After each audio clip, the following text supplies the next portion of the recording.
please! Oh my fuck!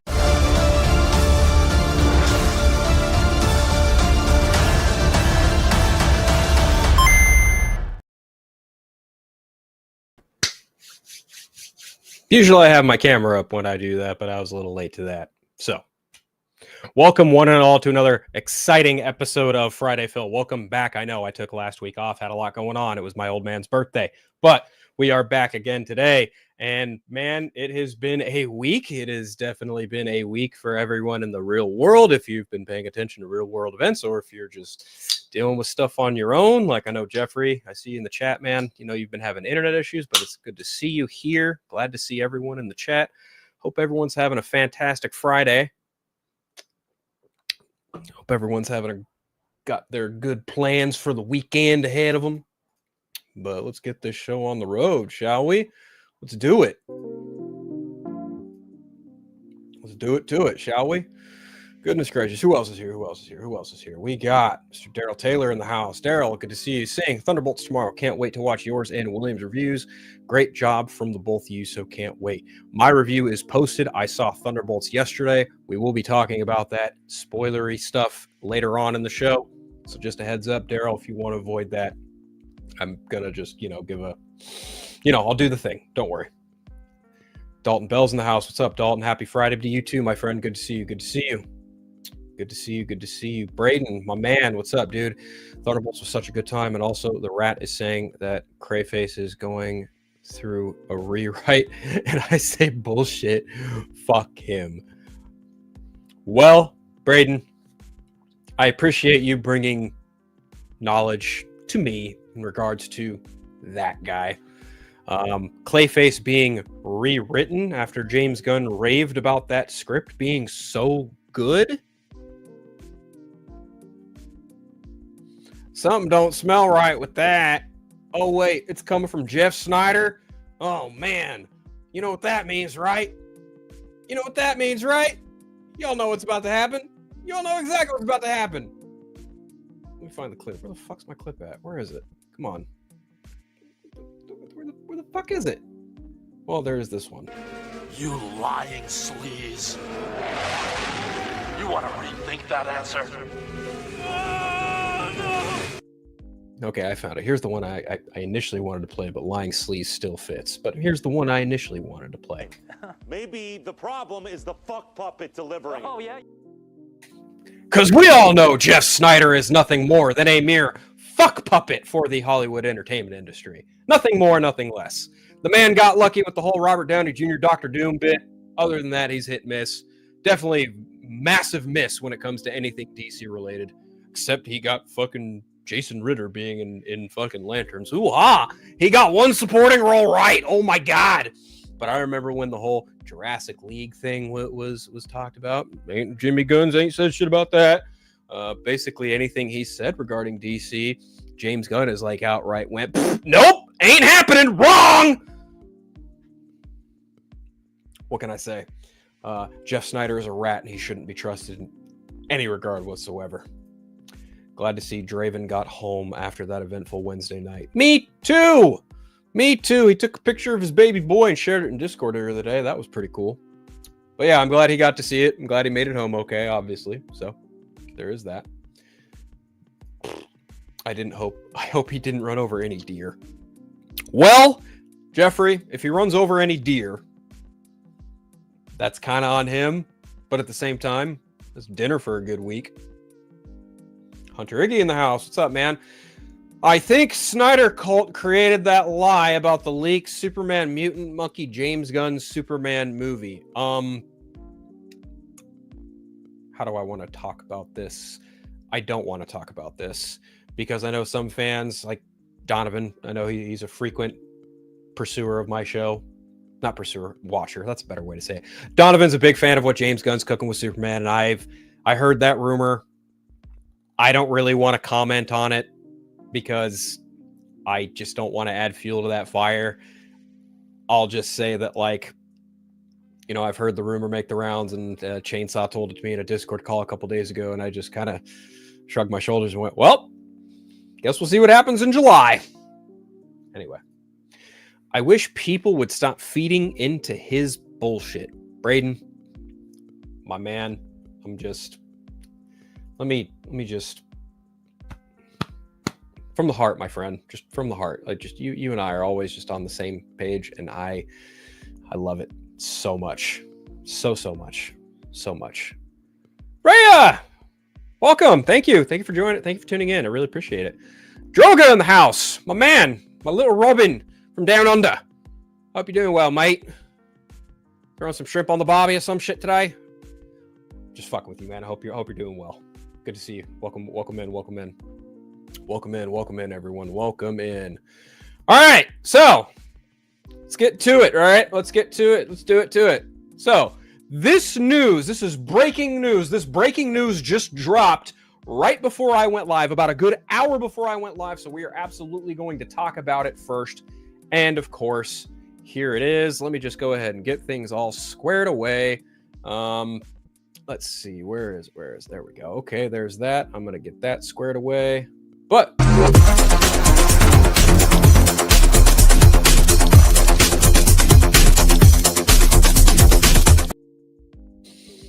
Ryan Reynolds in early stages of exploring a Deadpool / X-Men team-up movie. This is an exclusive from The Hollywood Reporter.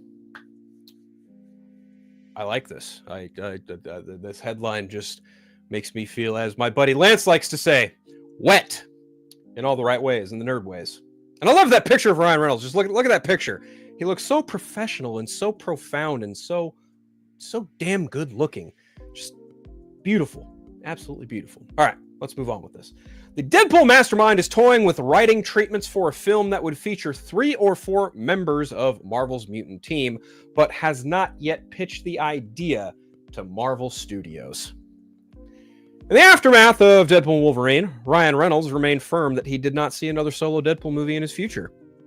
Well, that's unfortunate, but I can understand the logic behind that. That was despite the film grossing $1.338 billion, a number that validated the extraordinary amount of creative control he wields over the franchise, and which proved he was the most valuable new player in the Marvel Studios arsenal. 9 months after Deadpool and Wolverine became a top-grossing R-rated movie of all time, Ryan Reynolds is quietly plotting his return to the character, but true to his word, it won't be as the lead of a solo movie. Reynolds is exploring ideas for a Deadpool movie that would feature X-Men characters, as well as continuing to script the Paramount comedy Boy Band after making writing a priority for much of this year before tackling other obligations, sources tell The Hollywood Reporter. The multi-hyphenate is working on various treatments for an ensemble film featuring 3 or 4 X-Men characters. Deadpool would, of course, appear, but perhaps only as a supporting character.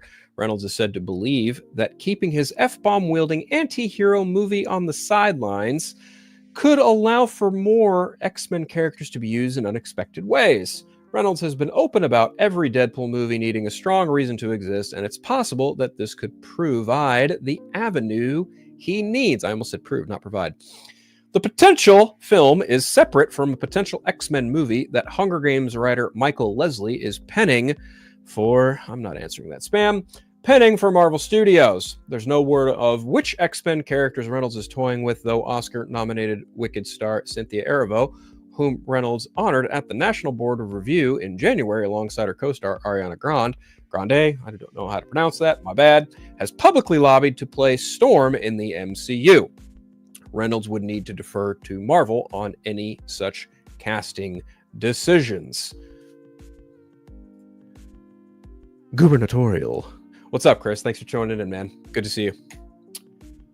It is extremely early days and far from becoming a reality, and Reynolds, known for tinkering with concepts he hopes to share with Marvel in the future, is working separate from the studio at this stage. It's not unusual for Reynolds to go through many iterations before landing on the right idea. Before Deadpool and Wolverine, one idea he pitched for Deadpool 3 was a low-budget road trip movie. That is true. He has talked about that. Reynolds has played in the X-Men sandbox before, Deadpool and Wolverine, featuring villains Sabretooth, Pyro, while X-Men such as Colossus have been in all 3 Deadpool movies. He lured Hugh Jackman out of retirement as Wolverine, a character who will likely show up in an Avengers movie down the road. I talk about that, but not here in another thing that I'm making. stay tuned for that. And he wrote Deadpool and Wolverine role for Channing Tatum, who was long attached to Gambit movie that never happened at Fox. Tatum will now appear in Avengers Doomsday along with stars from the original X-Men movies, such as Patrick Stewart, Ian McKellen, James Marsden, Alan Cumming, and of course, Rebecca Romijn.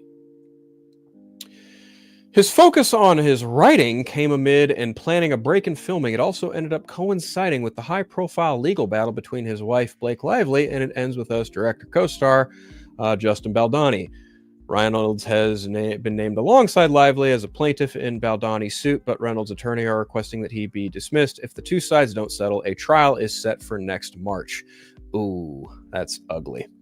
Anyway, sources say Reynolds also continues to work on a rewrite of the script for Boy Band, a Paramount feature he would star in about an aging members of a boy band. His close friend Jackman is keen to co-star, and the cameo possibilities are delicious to ponder.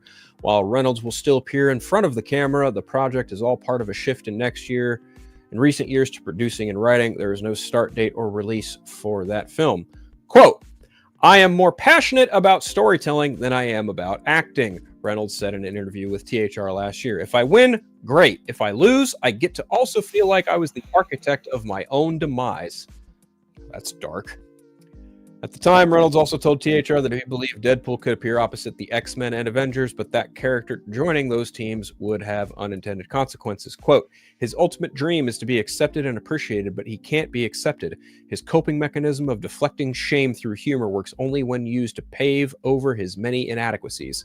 If and when he does become an Avenger or an X-Men, we are at the end of his journey." Reynolds noted something similar last month while suggesting that he might be working on an MCU pick, said that the Star 100 Times Summit when he was among the honorees speaking on various panels. "I like that he's isolated. If Deadpool becomes an Avenger or an X-Men, we're at the end. That's his wish fulfillment, and you can't give him that." Okay, well, what do I think? I talked to Chris about this. I made hints about it on Threads. I think Ryan Reynolds is going to try and revive X-Force. I firmly believe that if this pans out and what he's working on is indeed X-Force, wouldn't shock me. Wouldn't shock me in the slightest. For the longest time prior to the Disney-Fox merger, Fox tried for years to get an X-Force film out and about, and they came very close before the Disney-Fox merger until it was ultimately sidelined post-merger. I firmly believe, after reading this, I'm happy to be wrong, but I would not be shocked at all if this turns into an X-Force project. Not one bit. And as far as my dream team of X-Force members, Deadpool, Wolverine, Cable, Domino, and for a potential fifth member, you could add Colossus, Shatterstar, or Psylocke. Take your pick. No, I am firmly in the camp that I believe that if he is in early development on this, I think he's going to try and revive X-Force, which, again, wouldn't shock me. Bigger question, if it is X-Force, what does X-Force look like in a post-Secret Wars Marvel Cinematic Universe? Hey, Phil, happy Friday. I take it you saw my comment. I did, and I'm going to let you know right now that we will be talking Thunderbolts spoilers later on in the stream. I will give a warning when we do, but don't worry. Yes, I did see your comment. Bring Cable and Domino back. That's right. That's absolutely right. I'm actually kind of hopeful that one of those characters may appear in Doomsday, but we'll see what happens. And Phantom X could be a cool addition. Yeah, I know Phantom X is kind of he's a fan favorite of the X-Force. We'll see what happens. But would this be in the MCU after Secret Wars or in a separate universe? That's the question, right? Like, does the multiverse still exist after Avengers Secret Wars? Does a new multiverse exist after Avengers Secret Wars? Or does Deadpool get aligned appropriately with the rest of the upcoming X-Men into the Marvel Cinematic Universe proper in a post-Secret Wars state? That, my friends, is the question. But ultimately, just on a conceptual level, I'm going to sound like a fucking dead horse here. I'm going to sound like a fucking parrot.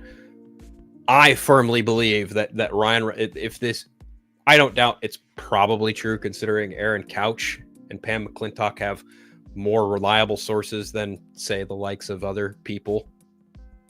But yes, I firmly believe that if this pans out, Ryan Reynolds is maybe likely reviving X-Force, because they came pretty fucking close to getting an X-Force movie out before the Disney-Fox merger. It was going to start shooting a bunch of other shit, but that merger killed that project, which is really unfortunate. But yes, that's where I'm at with this. That's my thoughts. I'm excited. I will watch Ryan Reynolds in anything. He's one of my favorite actors of all time. Like, whatever he does, I am game for sure. 100%. If it's X-Force, let's hope it gets better than the last time Deadpool put them together. Well, yeah, because it was kind of a shame, to see all those people just bite the dust one by one. You had Peter in a wood chipper, it was Zeitgeist in a wood chipper. Peter lost his arm due to Zeitgeist's acid breath. Bedlam fell through a bus, and then the Invisible Man, who ended up being Brad Pitt, was shocked to death promptly. That was very shocking, pun intended. And then I feel like I'm missing a Shatterstar had all of not even 5 minutes of screen time, and then he ends up just getting decimated by a helicopter blade. But weirdly enough, Shatterstar was in Deadpool and Wolverine, albeit briefly. He was there. So if this is an X-Force movie, I wouldn't be shocked to see Louis Tan come back as Shatterstar for that. That'd be fucking dope. But we'll see what happens. We'll definitely see what happens as time goes on, for sure. But speaking of time going on, there was something I saw, I believe it was yesterday, about another actor, and I'm going to pull this from comicbookmovie.com, in the Marvel Cinematic Universe not reprising their role for a very specific reason. But real quick, before we move on to that, speaking of X-Men, who do you think it's going to be the main villain of the MCU X-Men movie? I think it's going to be Mr. Sinister. I would bet donuts to dollars it's probably going to be Mr. Sinister, because he's the only one the Fox universe did not get around to doing, and Marvel Studios has a really good knack of doing villains when they reacquire rights to characters, of doing villains that had not been done before, i.e. look at Spider-Man. And you could even make a case for Galactus the Fantastic Four, because technically Galactus in Fantastic Four Rise of the Silver Surfer was only Galactus in name. He was just a giant fucking fart cloud. He didn't look a goddamn thing like Galactus. But yes, I long story short, I believe it is probably going to be Mr. Sinister. You know what else is sinister? Not paying Jeremy Renner what he's worth to reprise the role of Hawkeye. Okay, I'm reading this off of comicbookmovie.com. These are quotes from an interview he had from somewhere else, but Hawkeye star Jeremy Renner explains why he won't return for season 2. Quote, "I told them to go fly a kite." Gotta hand it to Jeremy Renner. He told Disney to go fly a kite. It's pretty incredible. During an interview with High Performance, Renner revealed that he declined the studio's offer to reprise the lead role of Clint Barton when he was only offered half of his season 1 salary. Quote, "They asked me to do a season 2 and they offered me half the money, and I'm like, well, it's going to take me twice the amount of work for half the amount of money, 8 months of my time, essentially to do it for half the amount." Renner believes that his near-fatal 2023 snowplow accident contributed to the lower offer. Quote, I'm sorry. Why? Did you think I'm only half the Renner because I got ran over? Maybe that's why you want to pay me half of what I made on the first season. He clarifies, this is not Marvel Studios. He says, this is not Marvel. This is just Disney, not even really Disney. It's just the penny pinchers, the accountants. I told them to go fly a kite. I mean, just at the insult offer. So we didn't see eye to eye on it. Renner continues, adding he's not only ruling out a return to Hawkeye in the future. Sadly, I still love the character. I'd still love to do it, but I had to defend myself. I didn't ask for any more money, mind you. Just pay me what I made on my first season. So it's all disheartening that it didn't happen. But that's fine. I'm happy to let that go because my body's probably thanking me time and time again that I'm not doing it right now, but we'll see. So that's a large reason why Hawkeye Season 2 hasn't happened, because the penny-pinching attorneys and accountants at Disney apparently think that Jeremy Renner is only worth half his initial cost. What the fuck is going on here? Imagine Jeremy Renner being offered half his cost from the first season. I imagine this was probably something close to his reaction.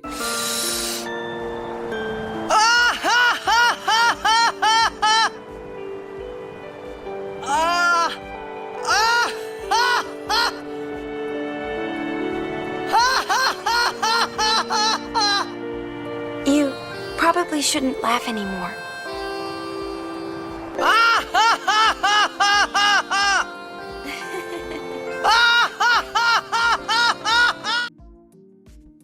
Meanwhile, the accountants who offered him half of what he initially made after he told them to go fly a kite probably went, God damn it!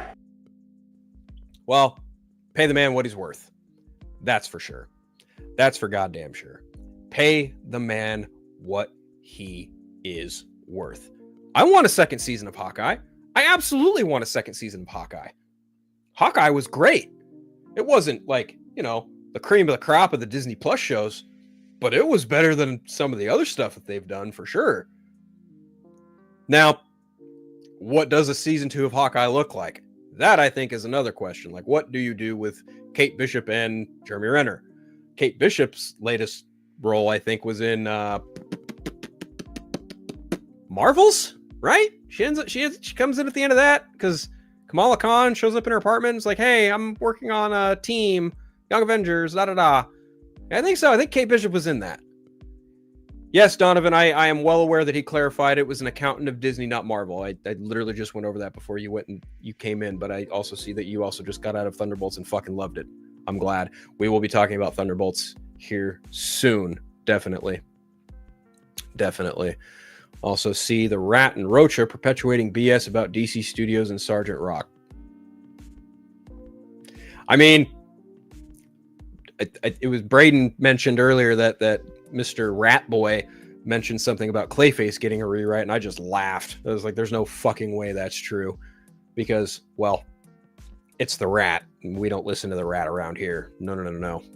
We don't fucking do that here. Matter of fact, the late great Chadwick, our king, he's got something to say about this. We don't do that here. We don't do that here. No. Sorry. That like if I did construction work and I only got paid that's like if I did construction work and I only got paid half but did all the work. Bullshit. Right, exactly. It's just like why would you offer number one, not only the main star of the series, but number two, like one of the founding members of the Avengers in the MCU, like you're going to try and lowball him in his own series? I understand, like we have a lot of dumb people in the world, and especially in like positions like this, but seriously, how fucking gullible do you really think Jeremy Renner is to be like, oh yeah, I'll come back and do it for half? Like, the fuck he will? Like, what? A fuck? I would have just been, I would probably react the same way. I'd just be like, fuck you, go fly a kite, dude. Like, no, I'm not gonna get paid half of what I made to do another season of this. Are you fucking insane? No, I don't blame him one bit. Jeremy Renner did the right fucking thing. Pay the man what he's worth. Like, we literally just had some nonsense in 2023 about studios using actors' likenesses for AI and being paid for what they're fucking owed and what they are worth. And you still have dipshit accountants like this going, oh, we'll give you half. The fuck you will? The absolute fuck you will? Please and no thanks. Take that and kick rocks, Chief. You know what? I wouldn't be surprised. I would not at all be surprised if Marvel Studios is sitting on a script, on a fucking series of scripts for season 2 of Hawkeye. I would not be shocked at all if there is a full fucking season written out, ready to go, ready to shoot, and these fucking dumbass accountants are the reason there's this. Maybe it was fucking axed when he said no thanks. I don't know. I'm not in Burbank. I don't make these fucking decisions. I'm just some asshole in Northern California just speculating entirely on this based on things from the man himself. Okay? I take people at their word. Right? I firmly believe that Jeremy Renner's coming back for one, if not both, the next 2 Avengers movies. But if you're seriously going to try and like lowball him like this, like not even lowball, you're going to try and blueball fucking Jeremy Renner. I'd probably, again, I would tell them, fuck you. I'm not doing that. That's like if they paid RDJ half the money for Avengers Doomsday. Brayden, it's funny because like apparently like Robert Downey Jr. like put it in his contract how much he wanted to come back, and Disney was like, okay, we'll do it for RDJ because he's Iron Man, or he was Iron Man. But it's like Jeremy Renner's another founding Avenger. You can't pay him what he's worth to do Hawkeye season 2. Piss off. I would have told that accountant, piss the fuck off. That's so fucking just the audacity that accountant had to be like, we'll pay you half. We'll pay you half.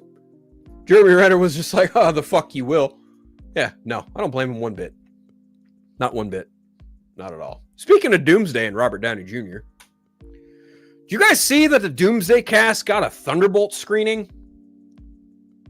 I did. Because I got a picture. Well, I didn't take the picture, but I got a picture to show you guys. I'm sure you guys have already probably seen it. I'm sure. But here it is. So shared by none other than Mr. Simu Liu. I don't know how to fucking pronounce his name. I apologize if I fucked that up. But from left to right, we have got, if I'm not mistaken, that's Winston Duke. Next to him, up top, is Robert Downey Jr. with a bald-ass head. Below him is Paul Rudd. RDJ's other hand is on Channing fucking Tatum. Simu Liu back there. Chris Hemsworth. And, of course, our new Captain America, Anthony Mackie. I wonder if the cast was treated to this movie because, like, hey, guess what? These cats, they're going to be in your movie too. Matter of fact, I think there's another image too. Let me go ahead and find it. Let me go ahead and take a look. I think there is another image of some other Doomsday castings. Let me just go ahead and search this shit right quick. Should be another picture here. There is a picture that apparently is making the rounds, but I'm not sharing that because it might be a leak, and I ain't fucking talking about it. I ain't fucking sharing it.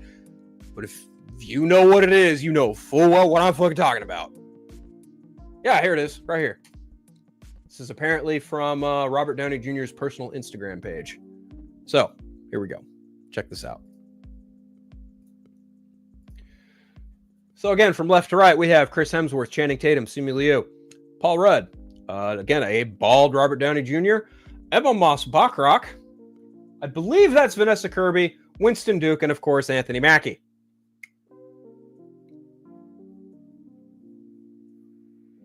I gotta admit, man, like this movie has me so pumped. Like I am, when Robert Downey Jr. shared the Russo brothers doing a countdown for Avengers Doomsday, I got excited.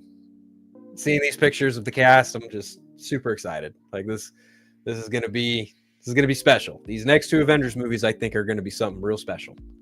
Most definitely, it's gonna be very interesting to see how they handle things. So I'm excited. I can't wait. I cannot wait. It's gonna be a fun time. Avengers Doomsday and Secret Wars. I am game for those movies. I'm so ready. So ready. So ready. I could cry. I'm so ready. Anyway, I'm sure it won't be too much longer before we start seeing possible official stills or, controlled leaks, whatever you want to call them. I don't doubt one bit we will start seeing more and more of this as the movie films and develops and we get closer. I wouldn't doubt one bit that if there is a trailer by the end of the year, it will likely be in front of Avatar. Yep, Donovan, you read my mind, man. The first teaser will probably be in front of Avatar. That was 100% where my thought process was going, dude. Good shit. All right. Anyway, Now, speaking of, the fact that the Doomsday Cast got a screening of Thunderbolts, let's talk about Thunderbolts. And yes, Daryl, this is now the time where I am implementing spoilers. Because this movie, let me tell you something. I don't say this often. This is like one of the best movies Marvel Studios has done in quite some time. Very impressive. Very demure. Loved it. Absolutely loved Thunderbolts. Had a really great time with it. The more I think about it, the more I really appreciate it. Liked it, loved it. Really enjoyed myself watching that movie. I met up with an old friend, ran into another old colleague. Just had a really great time watching that movie last night. Start to finish, it just pulled me right in. It is 100% a Yelena Belova movie. I like that the film is pertinent around her, and like, a lot of things revolve in her vicinity, and she's kind of our through line through all of this. I gotta say, man, like this is arguably to date, this is Florence Pugh's best performance as Yelena Belova. I fucking just loved her in this movie. Granted, anyone who knows me knows I am like one of the biggest Florence Pugh simps on the fucking planet, but seriously, like I cannot sing her praises for this movie enough. She was so good in this film. Like, oh my god.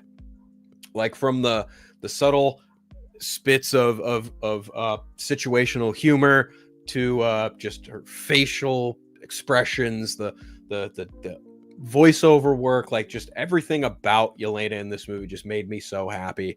Like, there's actually one point in the movie where this actually isn't a spoiler. This is actually a clip that they showed making the rounds. So when all the Thunderbolts appear in Avengers Tower and they all confront Val, and Val's just going over them one by one, and she gets to Yelena and she's like, "Oh, this is this really the way you want to, present yourself to a public image?" And Yelena just like kind of smirks and says, "Eat shit, Valentina." Like, just fuck, dude. Like, just so good. Such a good line delivery from Florence Pugh. She's, "Eat shit, Valentina." Just beautiful. Absolutely fucking beautiful. Masterclass. This is Marvel Cinematic Cinema at its fucking finest. Just a spoiler there for or a surprise, or a heads up for my review of Thunderbolts that I have on my channel. You guys can go check it out if you want. Excuse me. I was dared to do my entire review in an English accent, and I totally did it in an English accent. So, let's go over the roster of characters, right? I obviously just talked about Yelena Belova, played by Florence Pugh. You've got David Harbour, who's playing Alexei Shostov. I don't know. Red Guardian. I'm going with that because I can't fucking say his character's name, and I feel bad about that because I'm usually pretty good at that kind of shit. But Red Guardian was pretty cool in this movie. He had a lot of humor, and I think it's weird because, like, one of my biggest gripes with the Black Widow film is I don't like the way Red Guardian was like portrayed as this like fat idiot. But here it's actually a little bit more understandable because he's living in America. He's got a really low end job, and like when Yelena comes back to him, he's all fucking giddy and happy, and he's like, "Oh, my daughter! I get the relationship. I get to hang out with my daughter. Maybe I can get job with daughter." It's just like, man. I love David Harbour, and I love that his presence in this movie had just enough. It was just enough, even though he wasn't technically part of the payroll that Valentina had. He still showed up in glorious fashion. I'll say that much. Speaking of Valentina, Julia Louis-Dreyfus as Valentina Allegra de Fontaine, whatever. See, her name's just as fucking confusing too, right? Like, okay, I'm just gonna say Julia Louis-Dreyfus and Valentina. We're gonna shorten that, make it sweet, and move the fuck along. Okay. Anyway, Val, Was anyone really surprised that she was like the villain of the movie? No. What I actually find interesting is if you look at this movie compared to, say, the first Avengers movie, it's almost the antithesis in a way, because instead of Nick Fury assembling these people to save the planet, Val has these people unintentionally assembled because she tries to kill them for cleaning up her mess. And because of her, these people do in fact unite and become a unit.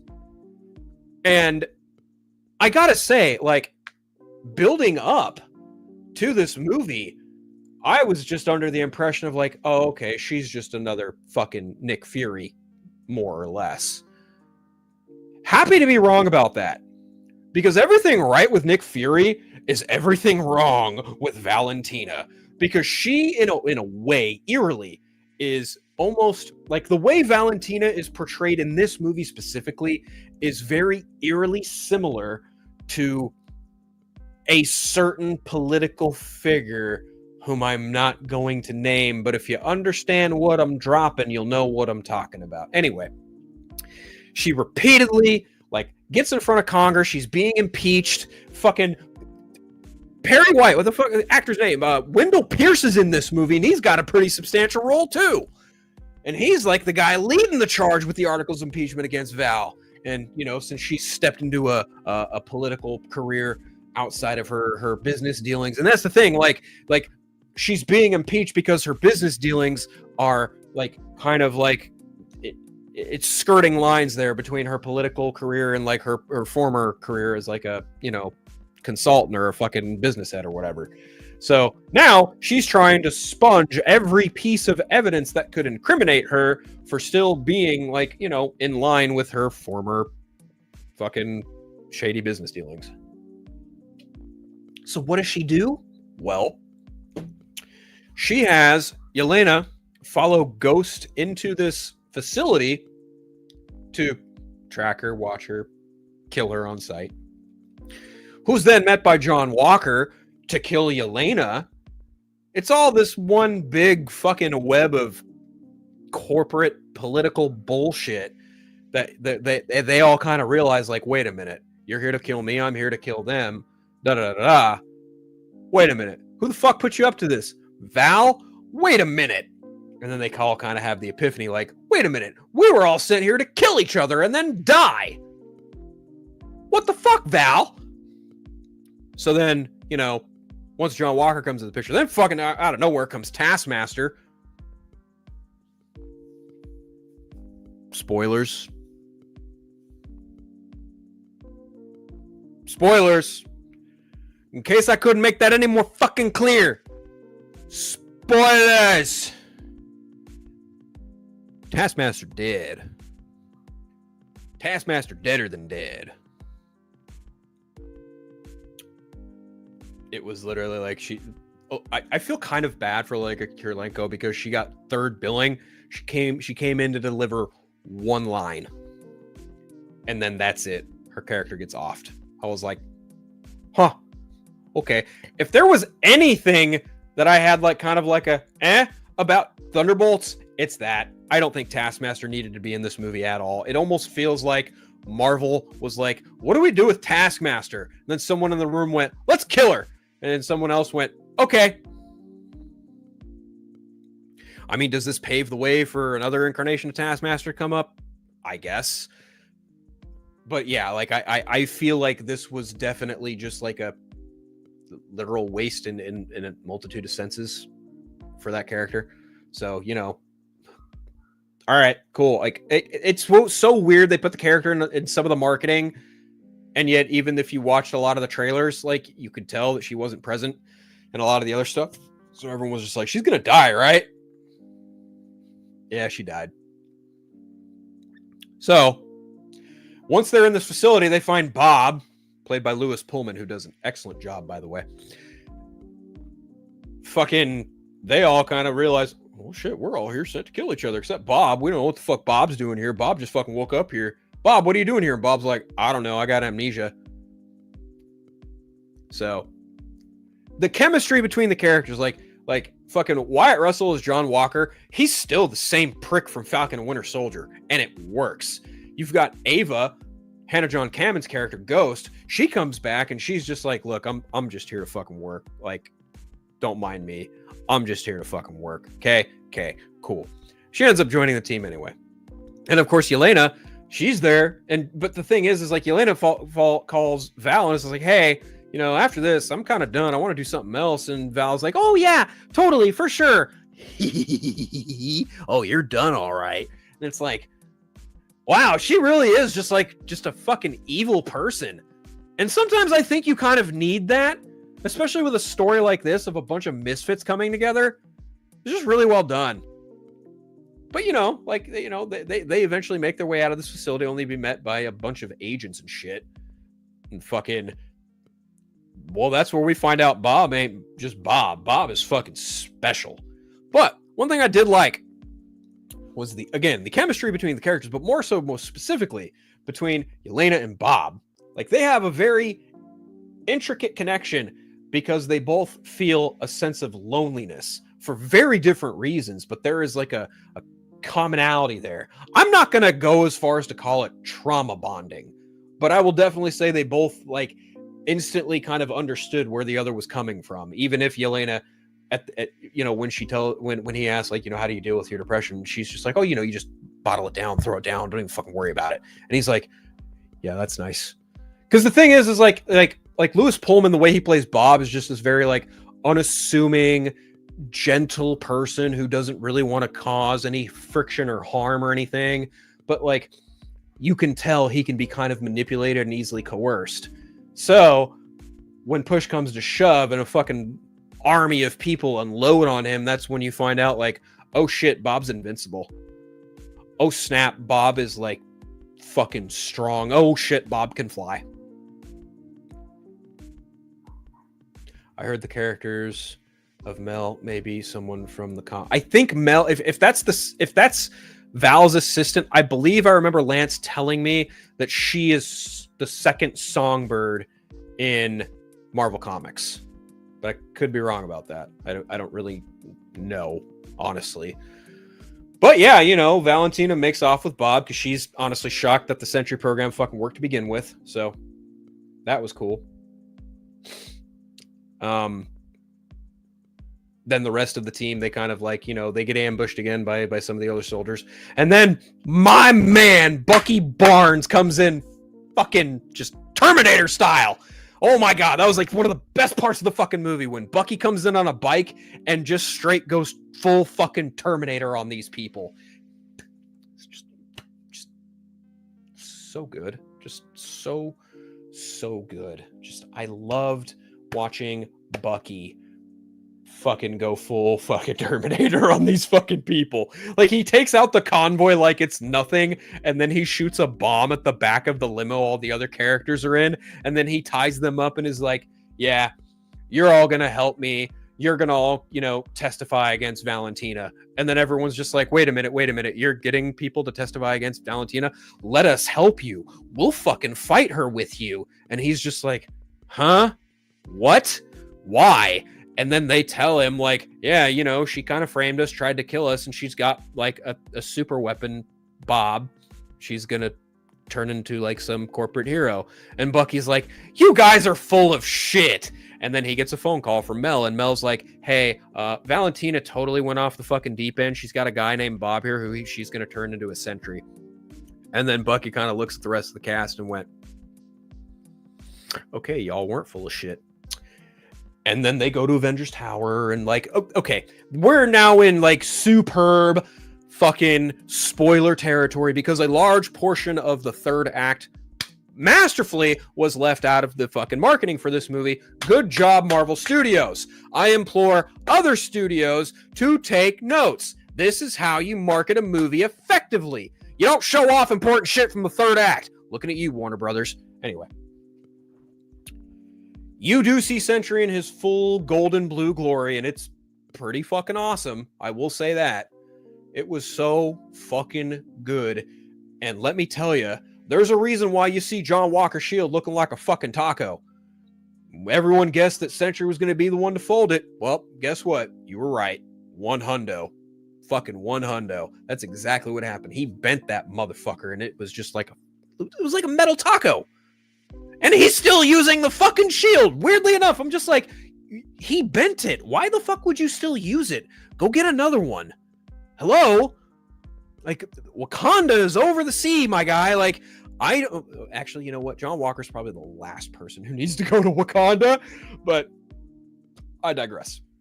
Anyway, it culminates in a way that I saw this. I believe Black Girl Nerd said this in their review of it.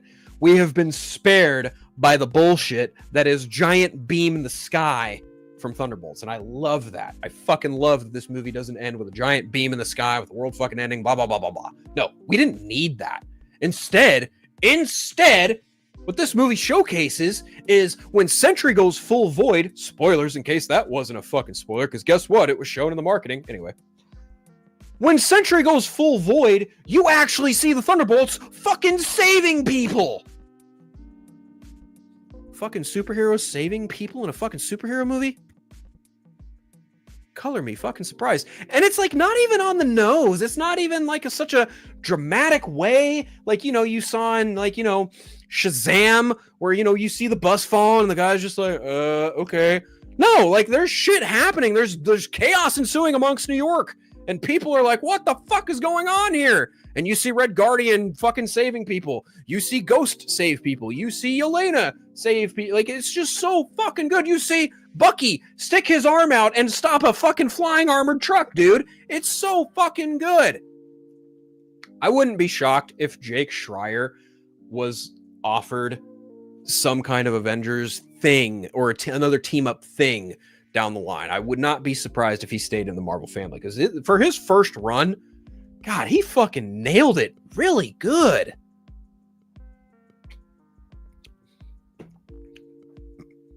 But the beautiful thing about this, and I actually said this in my review, beautiful thing about this movie is this movie and Captain America Brave New World end very similarly in that they both end with a conversation, more or less. Like, they both end with the antagonist getting talked down back to normalcy. And where I think Captain America Brave New World kind of fumbled it a little bit was because it felt almost too much like, oh, sun's coming down, big guy. It felt almost way too evocative of that. But here, with the way Yelena talks down Bob and brings him back, like, dude, this was just a breath of fucking fresh air, because as soon as Yelena breaks free from the confines of the void in a certain respect and latches onto Bob and says, you're not alone, then every other fucking member of the Thunderbolts, they come to Bob and they're like, dude, you're not alone. We got you, man. As Jack Black would say, that's fucking teamwork! Seriously, like, my one gripe with this movie, seriously, it kind of just boils down to Taskmaster. That's kind of it. Other than that, I had a really great time with this. The mid-credits scene, I'm not going to say what it was, but it was a gag, and it was like, okay, I am not a fan of humorous post-credit scenes. I gave the one in Doctor Strange Multiverse of Madness a pass because I love Bruce Campbell. I'm going to give this one a pass because, well, it plays on a certain point of marketing, and I found that, like, okay, clever. I see what you're doing, but that's clever as all fuck. Okay? Now, massive spoilers incoming for anyone who does not want to be spoiled in regards to the post-credit scene of Thunderbolts. Matter of fact, I didn't even mention the ending, because the ending kind of ties into the post-credit scene. So, the movie ends. Again, this is your last warning, folks. You might want to fast forward by about like 5-10 minutes, maybe, if you want to avoid the spoilers. The end of the movie ends with the Thunderbolts pursuing Valentina in broad daylight on the road in the midst of all this destruction. She goes behind some kind of tent thing, and there's the press, and then out pop the Thunderbolts. And Val's like, it is with my great pleasure to introduce to you people the new Avengers. So I've been saying for like a week and a half, I knew what the asterisk stood for. A friend of mine told me, because I asked him, I was like, okay, tell me, what's the asterisk stand for? And he goes, you really want to know? It's spoiler. I was like, I wouldn't be asking if I didn't want to know. So he told me, and I was like, oh, I'm curious to see how this happens in the movie. It happened in the movie, and I was like, ah, that makes sense. So what does the post-credit scene entail? Mind you, Donovan, you're right. She was such a bitch for that one. But at the same time, Yelena coming up in her ear and being like, oh, we fucking own you now. Chef's kiss. The post-credit scene. Again, last and final warning for anyone who does not want to be spoiled by Thunderbolts in the post-credit sequence, because I already was, thanks to some dillhole on fucking Threads posting a fucking clip of it. The post-credit scene starts with the new Avengers logo, which is a pretty slick fucking logo, mind you. And then we get a time jump to 14 months later. Because I think Thunderbolts takes place immediately after Captain America Brave New World in 2024. And then the time jump happens to current time, 2025. Because you get John Walker, Ghost, and Yelena and Bucky. They all come in the tower. And they're talking about like how, you know, Sam Wilson, Captain America, is actually kind of pissed that they're the new Avengers. People on social media are like making fun of them compared to the original Avengers. Like Sam Wilson's apparently like fucking I'm gonna sue you guys for copyright. And it's just like, what? You didn't even trademark the Avengers. Tony Stark probably did. So who the fuck are you to say like, hey, I'm gonna sue you for copyright? Motherfucker, you're Captain America. You're the new Captain America. Steve Rogers gave you that fucking shield. Who the fuck are you to say I'm gonna sue you for copyright? You don't own the Avengers. Like, you didn't even want to form the team after Captain America Brave New World. Like, what the fuck are you getting mad about? So Bucky formed the new Avengers, more or less. Like, what the fuck are you mad at him about? You want a spot on it? Fucking dude, you're Captain fucking America. Like, go join them. What is your fucking problem? I don't know. Like, the writing of that just kind of struck me as like, why would Sam get so mad about that? That's so weird. But anyway, they fucking get hit with this notification. They pull it up on their fucking screen. Bob's there too. So here's the thing. Like, the implication that I got is like, Bob will not turn into Sentry unless absolutely necessary. And considering Lewis Pullman is in Doomsday, I'm assuming that Sentry's going to pop up. Anyway. Where was I going with this? So they get a notification. Yelena blows it up on their fucking big giant screen. And they get word that an interdimensional craft has entered their orbit. And then you see the rocket and it makes a turn and you see the Fantastic Four. And I was like, huh, okay. The funny thing is like when the credits were rolling, they get to the section of music used and it said like Fantastic Four First Steps theme, Michael Giacchino. And I was like, huh, that wasn't anywhere in the movie. And then my friend was like, oh, because it's in the post-credit scene. And I went, yeah. Imogen Poots, thanks for tuning in. And yes, Bucky Barnes does lead the Thunderbolts. More or less. But I think it's safe to say that Yelena is the she is the de facto leader of the new Avengers, which I'm totally fine with. That's what I think. But yeah, you know, I enjoyed it. That's it for Thunderbolt spoilers. Oh boy, we're coming up on the hour mark, and I still got a couple other things to talk about. So, Cameron Walker said, "Hold on. I got a couple comments coming in here. Hold on. All right. Let's see what everyone else is saying about Thunderbolts before we move on. Okay. I reckon Winter Soldier can beat U.S. Agent without using Winter Soldier Assassin mode. I mean, aware Bucky Barnes can win. He's an experienced martial artist, gun skills, super soldier. Sir. Yeah, no, like Bucky having a vibranium arm is already like overpowered. Like John Walker's a super soldier, sure, but like he's not Bucky. He doesn't have the same experience Bucky does. Captain America: Brave New World takes place in 2027. What? Why do I find that hard to believe? Hold on. Let me see. When does this movie take place?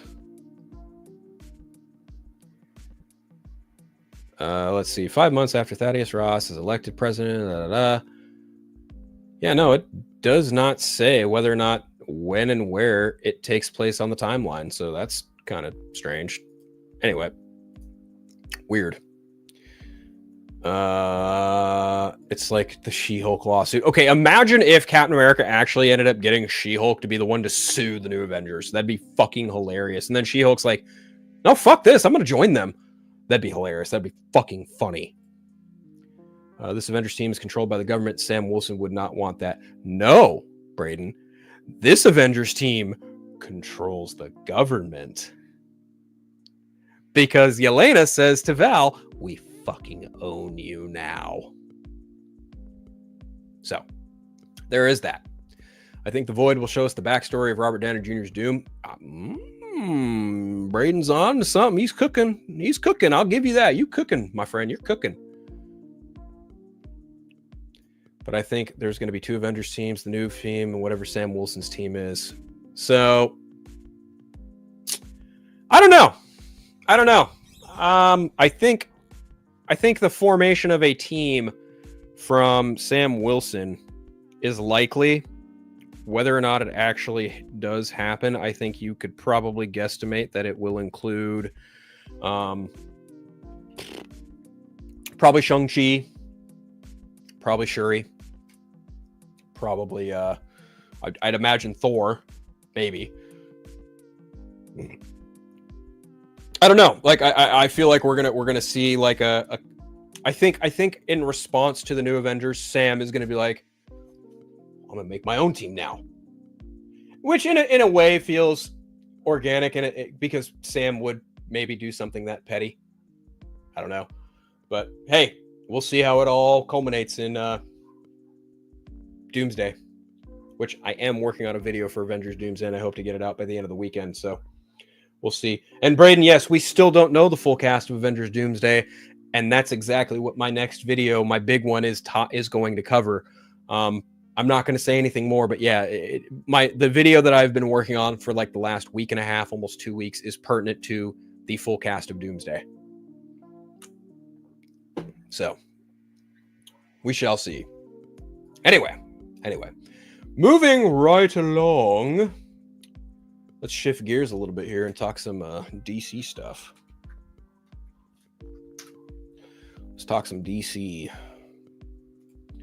So I saw this. When was this published? This was an article published from USA Today, and it was published earlier this week, April 29th, so Tuesday. This was published on Tuesday. So we've got here, where is it? There it is. All right.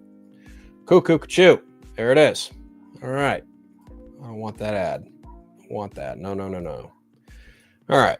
Here it is. Share screen. Why aren't you? There we go. USA Today article, 15 must-see movies this summer. And there he is. Superman. James Gunn's rebooted DC superhero universe begins in earnest with his hope-filled take on the Man of Steel. Well, that feels like a slight jab.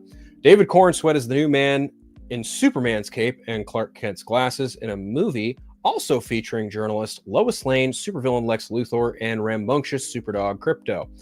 As we can see here, where's that tab? There we go. Why show this tab instead? So there's a good look at it right there.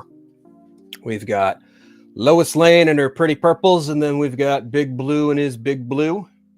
Mr. 1 David Cornsweet, Miss 1 Rachel Brosnahan. So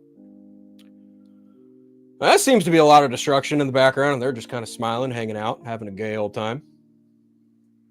So, I mean, hey, probably, one of the best images I've seen. I did see that Mr. Dave the Film Junkie kind of poke fun at the fact that like he is kind of smiling here, and a lot of diehard Superman fans are kind of quiet about the fact that, hey guys, you're fucking Superman. He's finally smiling. Har har. So, yeah, I've been down for it. I'm gonna watch it. I mean, I'm not, not gonna watch it, right? Like I am inherently going to see a Superman movie. Like, it's just kind of par for the course with me. I watch a lot of superhero movies. I see all superhero movies in the theater. So I will watch this one and I will judge it accordingly, as I tend to.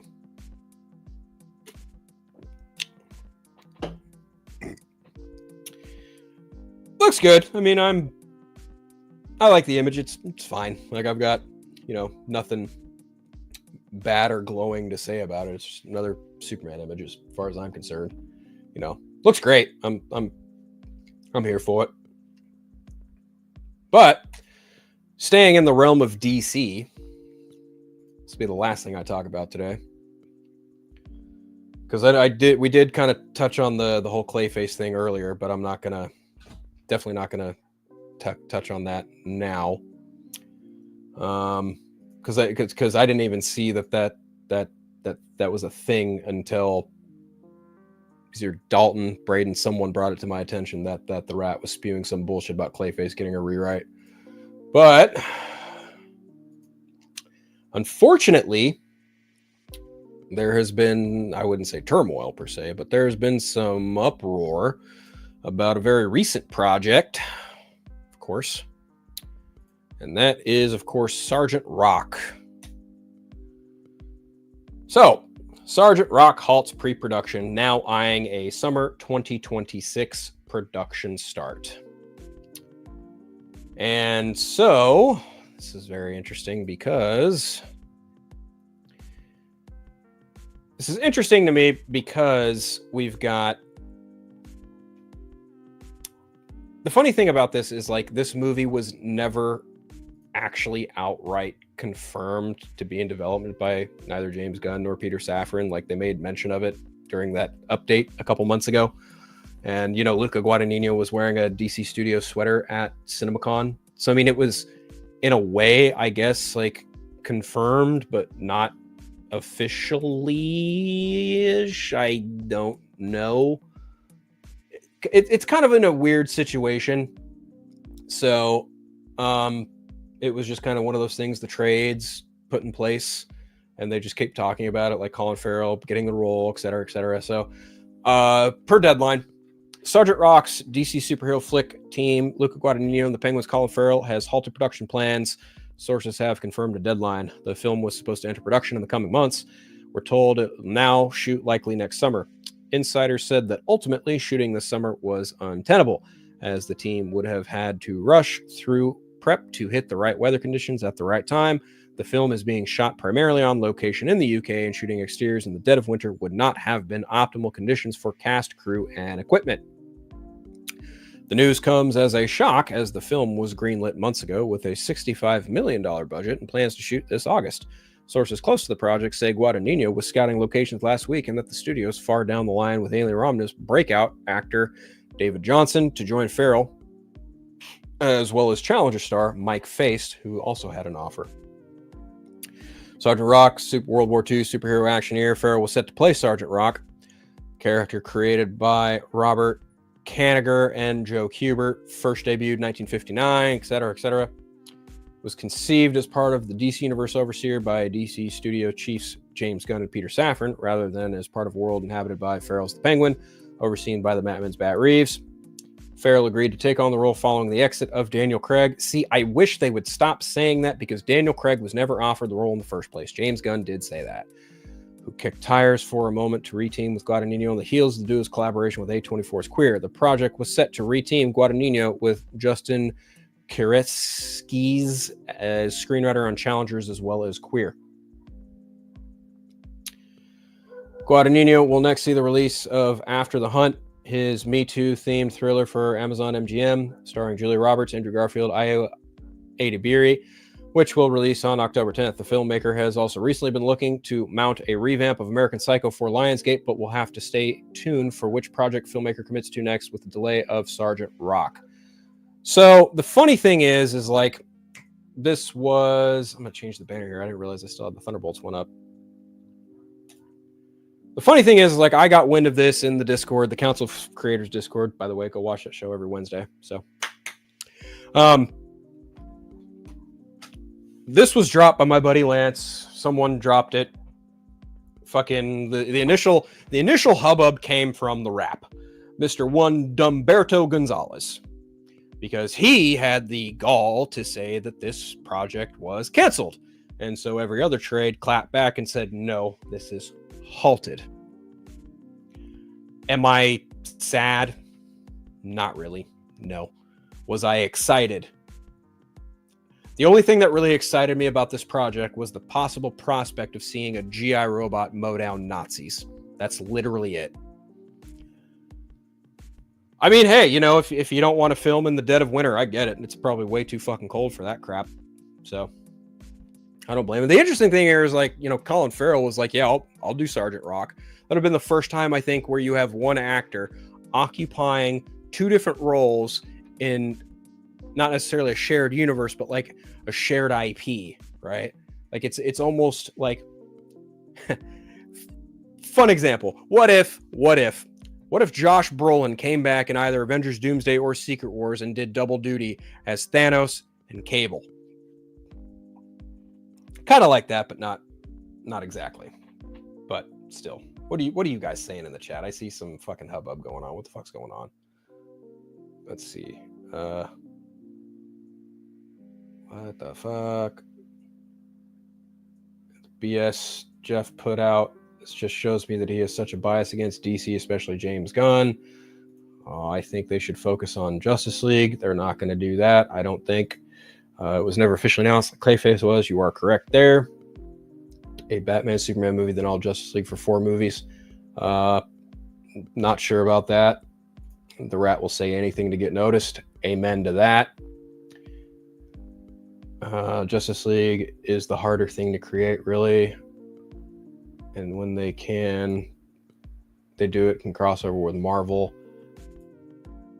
It's definitely true. He has biased against DC. I agree. The Rat has literally perpetuated so much misinformation and false info on DC. It is insane at the fact Rocha had to gas him up with saying this isn't a sign of stable leadership. Good Lord. That's just fucking delusional, in my humble opinion. Yeah, I don't think this revisited. I mean, it's just halted. Whether or not Luca sticks around, I mean, hey, you know, Andy Muschietti's been attached to the Batman Brave and the Bold film for close to 2 years now. So if Luca really wants to make this movie, I don't doubt that he probably will. So, you know, it is what it is. Yes, Daryl, Jeff Snyder is in fact a fucking moron. That much is abundantly clear. And, you know, I'd have to imagine that, like, once all the news of the production getting halted and, you know, Dumberto's story getting, you know, buried more or less and proven untrue, I actually wouldn't be surprised if that fucking idiot probably did something like this.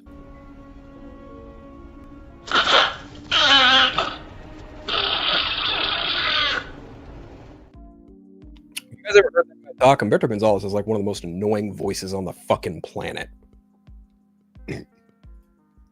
Goes by Scoopy Pants, goes by fucking bunch of other dumb nicknames. Like back in the day when he was doing Latino Review, he would say like stupid shit in his articles like, I've got my ninjas out there for everyone, ha ha ha. And it's just like, dude, you're a fucking loser. Shut up. And he writes for a garbage fucking trade like The Rap. I call it The Rag personally because it is the shit rag of Hollywood reporting. But, you know, it is what it is. It's fucking... like, again, like going back to the whole Sergeant Rock thing of it all, like I'm like, you know, whatever about it. Like they already have, you know, Supergirl in production right now, and Clayface is amping up to go into production later this year. I feel like trying to balance 2 films and on a lower budget, maybe you should just stick to doing one at a time. Just a thought. I don't know. And who's to even say that like Colin Farrell is even going to be available, or the other 2 come next year when they do get around to hopefully doing this? Not really sure. Would be nice. But do you think they will make Batwoman or Batgirl? I think Batgirl will probably show up in Brave and the Bold. That's what I think. I think Brave and the Bold is going to be the conduit in which you see not only Batman and Robin, but you also see the extended Bat family, i.e. Nightwing, possibly Jason Todd and Tim Drake. Definitely, more than likely, a version of Batgirl. Not really sure which one it would be, but likely Barbara Gordon if I had to guess. Time will tell. We'll see. But, you know, I'm really not all tore up about Sergeant Rock getting halted.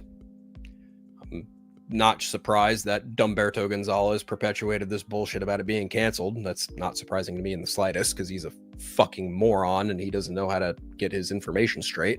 He's no better than Jeff Snyder, in my opinion. But, yeah, you know, it happens. If it happens, it happens. It'll happen when it happens. You know, it's just kind of the way DC Studios kind of operates. You bring a great script to James Gunn and, well, he'll hopefully fucking greenlight it. Look at Clayface, which is why I don't at all buy that the movie is going through kind of a rewrite. I feel like that's stupid. Like, James Gunn wouldn't rave about a script from Michael Flanagan and then turn around and have it rewritten. Like, that doesn't make any fucking sense. It just sounds like Snyder's just trying to rile up fan bases and just fucking piss people off. You know, the only thing he's good at. But, you know, it is what it is, folks. Well, that's about all I got to say on a lot of this shit for this week of Friday Phil. So, you know, I just want to thank everyone who stopped by, of course. Rhea, Droga, Dalton, Jeffrey, Donovan, of course, Omega Sweeper, Braden, Chris Balga, Imogen Poots, Daryl, Cameron. You know, did I miss anyone? No, I think I got everybody. Yeah, no, that's everyone. That is indeed everyone. So without further ado, folks, this is where I put a pin in it. You can actually catch me live in about 45 minutes over at the Marvel Alliance show, where I will be talking more in depth about Thunderbolts.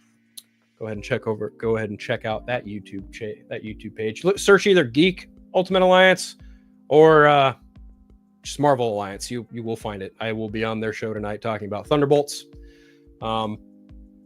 You can also find me on Vero, Threads, Instagram, as well as Blue Sky. And then, of course, YouTube, obviously. Duh. I've got a lot of shit working on right now. I'm working on a really big video pertinent to the next 2 Avengers movies. I'm going to get back to my Pokemon playthrough after that, I promise. And then I'm in the process of figuring out what to do next with the Eternal Night. The next issue of Absolute Batman comes out, so I don't doubt that Mr. Chris Evans will come back and we'll be chatting about that book in the future. But yeah, that's pretty much it. You can catch me on Party Nation every Tuesday. You can catch me on Council Creators every Wednesday, and you can also probably catch me on the Vodka stream every Friday night. But without further ado, my friends, much love, take care, enjoy your weekend, have a great day or night. Do me that favor also, hit that like and subscribe button. It really helps me out quite a bit. But until then, I shall see you all later.